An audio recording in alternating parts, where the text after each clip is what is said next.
Welcome back, you filthy exiles. So, I hadn't made this video yet. I was sort of sitting on it, but anyway, let's address the elephant in the room, which is primitive chaotic resonators. As we can see, they have absolutely dumped into the pit in exchange, and that's not good for those of us who delve. But I guess the reasoning for why is, well, something I hope doesn't carry into the next league, because otherwise we're going to have to ditch this strategy.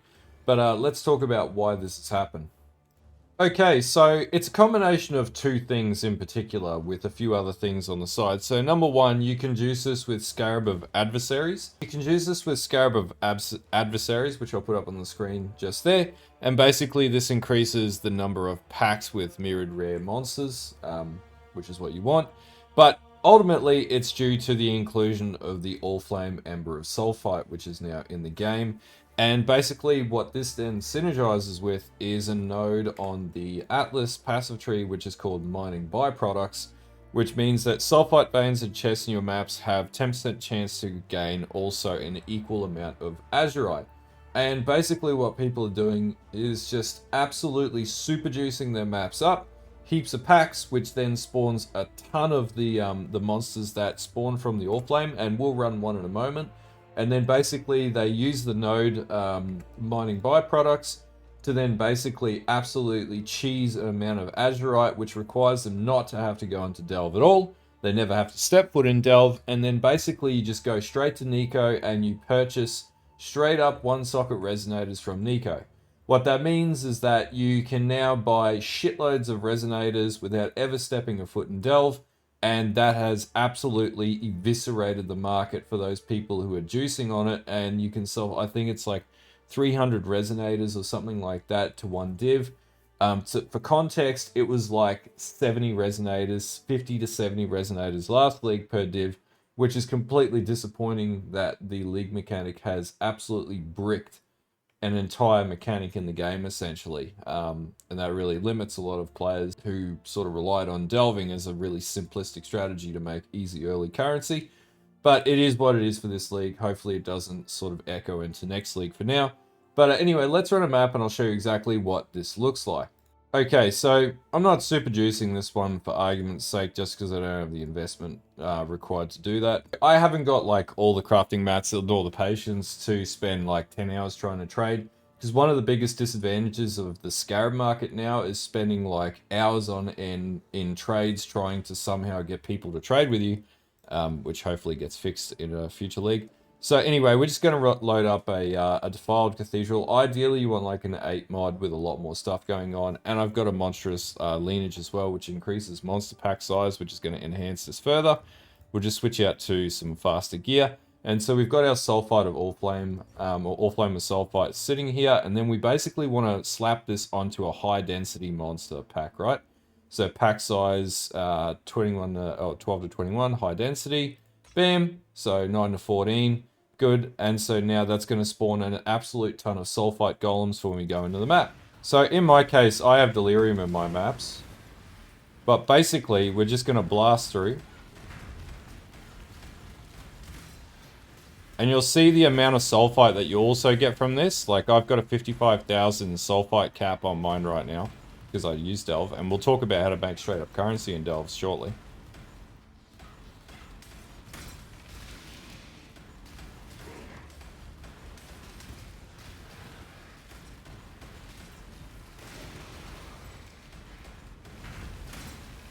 So there we go, goes up again.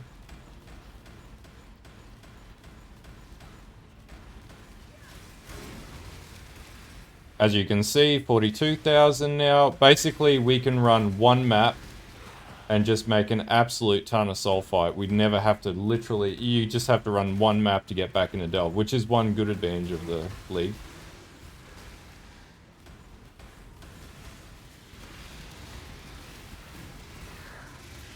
Pick that up.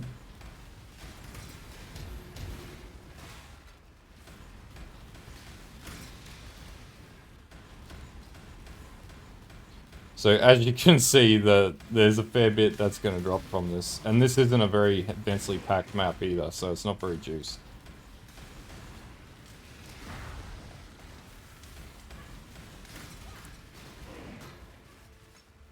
So we're almost at our ceiling for Sulphite.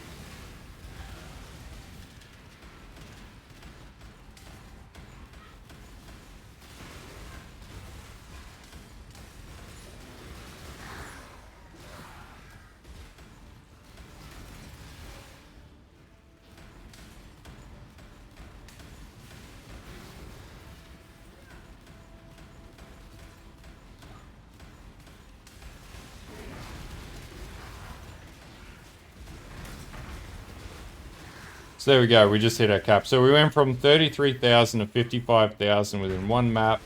And with change to spare, if we kept pushing it, we could basically go from 0 all the way up to total sulfite capacity. I don't know what this mod is on this enemy. There we go. Bam. Anyway, and as you can see, we pick up a ton of Azurite as you can go, or as you go. So this is basically the strat. So now I can just run straight back into Delve, right? So I can spend all my time in Delve if I wanted to. That's the advantage of this situation. But the negative is the amount of Azurite that people are getting. And all flames of sulfite right now are like 10C. So you can slap it onto a map and Bob's your uncle all day high density map. You're just going to make tons of Azurite. This is why the Resonator market is currently completely bricked, and it's not going to recover in the league, most likely. I can't see it at this stage. So, how are we going to make currency from running Delve? That's what we're going to talk about now. And the answer is actually going back to a video I put out last league, which was 300 to 350 boss rush. And if you haven't seen that, I'll put a link in the description. It's basically how I get my Mageblood every league. Or how I get my Mageblood in leagues. So anyway, let's talk about what's valuable in Delve still and what's worth finding, and then I'll briefly touch on the strategy that I run, which a lot of us are running in the Filthy Exile Discord right now, to make good bank in Delve. Because one of the biggest advantages is because of this, people have stopped playing Delve so much, and that's not a bad thing. That's a good thing. Anyway, we'll talk about it shortly. Okay, so the strategy that I choose to employ in Delve currently is Delve Boss Rush, and then alternatively, any mechanic you want to play when you map. If you don't want to map, you can just continually do this if you've got a fast enough character. I would recommend having like Toxic Rain, Bone Shatter, or something else like my Incinerate toon, which can quickly Frostblink of Wintry Blast through maps without any major issues to be able to do this quickly. And basically what the strategy is going horizontal until you meet boss biomes. Usually I do this at about depth 300 to 350, and if you haven't seen my video, I'll put a link in the description to it from last league because it still very much applies. So essentially of that, there are 2 of the 3 bosses in Delve that are worth killing. The one that you can see on screen is not worth killing. His name's Kurgle, and he is a horrible boss and drops crap. The other 2 are the Vaal Architect and the Crystal King, which personally is my favorite.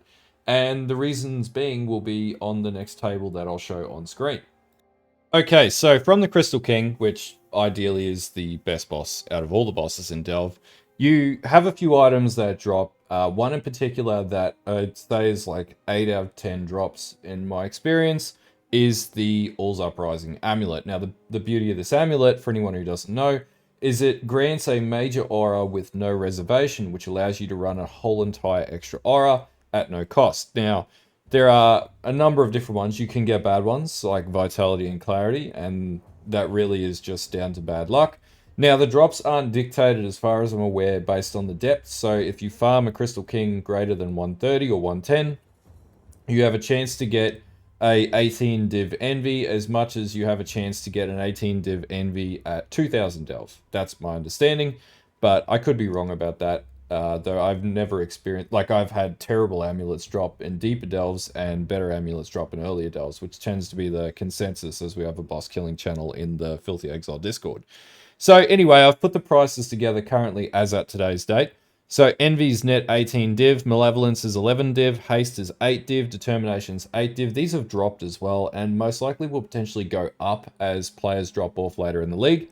Pride's at 5.5, Purity of Elements at 9, Wrath is at 7, with additionally to this Luminous Trove cards, which give players voices.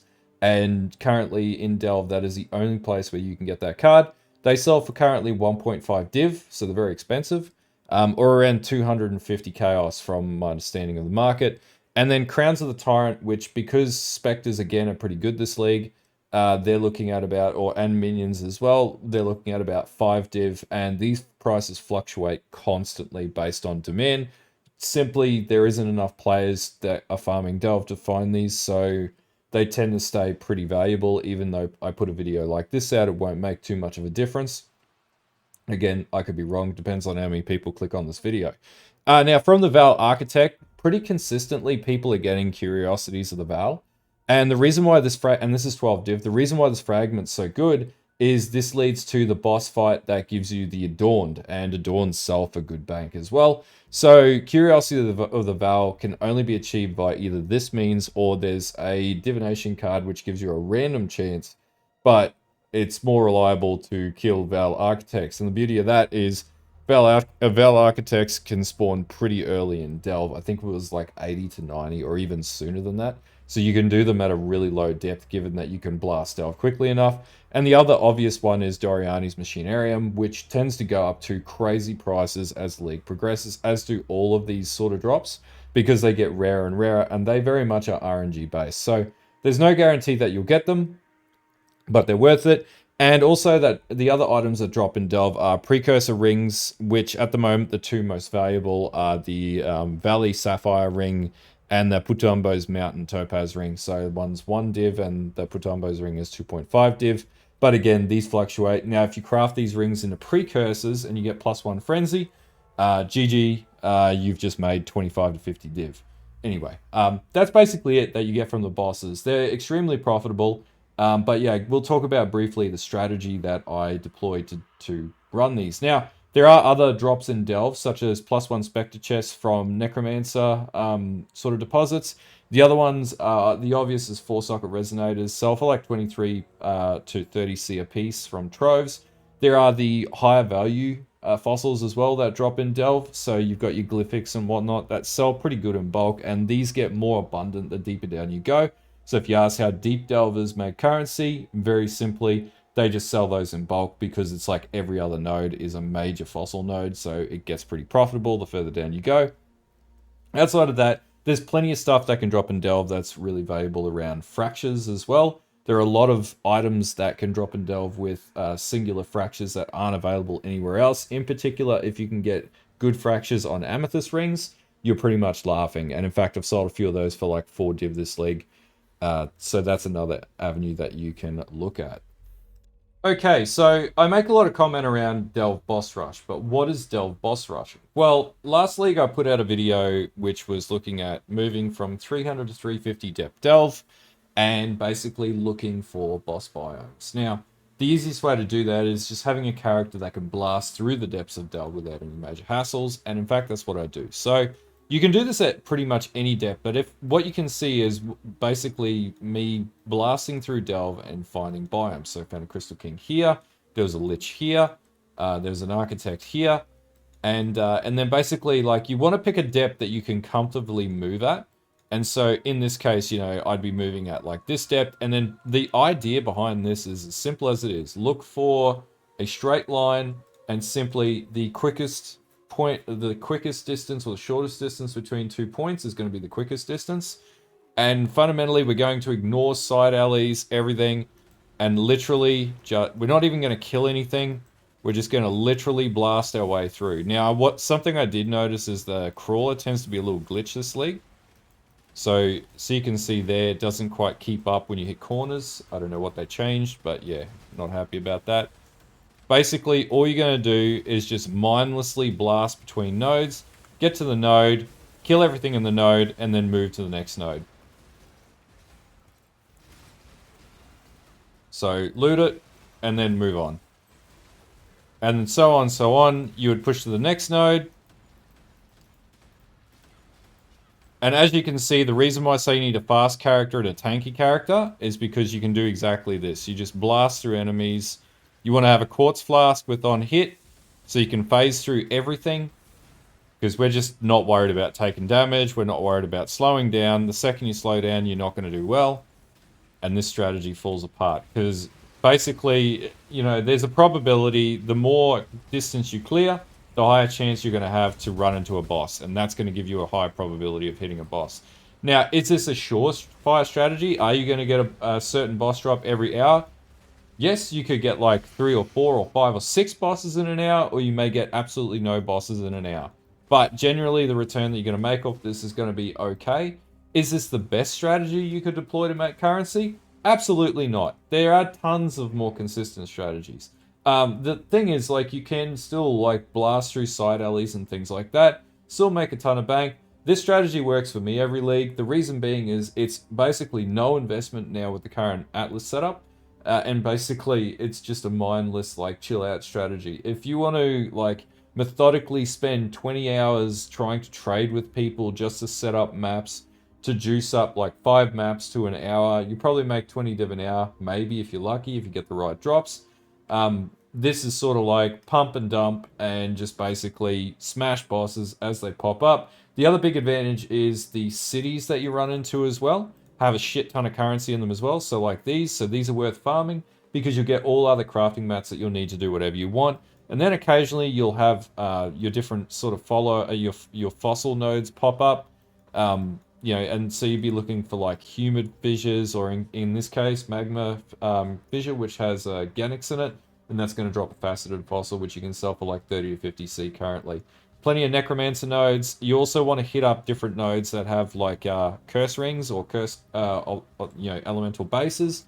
The other one you want to have a look is for like animalistic nodes. These renegade camps with chaos items are fantastic because if you get a, say for example, you get a fizz to chaos percentage fractured item, good luck. You're going to make like 10 to 20 div on something like that, especially with CI characters. It's basically free immunity. Fire nodes are really good as well. Time loss caverns. As you go down, you'll see like, and this is just a 479. Even going up into here, you got breach nodes and everything else in between. Delve is just an abundance of a whole heap of stuff. And you can see, you know, biomes I haven't even sieged yet coming up with, you know, the potential for drops. But yeah, the more distance you carry over in Delve, the higher the probability is that you're going to run into a boss. And the other thing is you can just straight up hit currency nodes and pretty much chance out divs. As I said, not the best farming strat in the world, but if you just want something easy, if you got a tanky character, basically any character on my channel, you're going to be able to do this with. This is a nice simple strategy to make some currency. And you know what? You find enough bosses, give it a few days, you'll have 150 div, no sweat, and you can go buy Mageblood.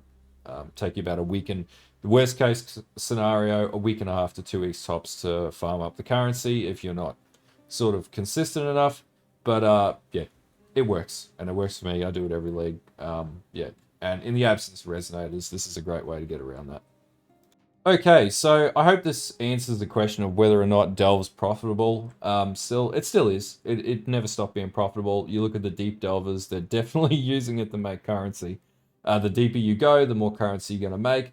But you can use the strategy if you're a more sort of casual to intermediate player, you're not as confident, or you don't have characters that can run as deep. This can be done on, you know, like Toxic Rain Pathfinder is probably the easiest one with the amount of phasing uptime on that. It's probably going to speed blast through Delve and make a ton of currency.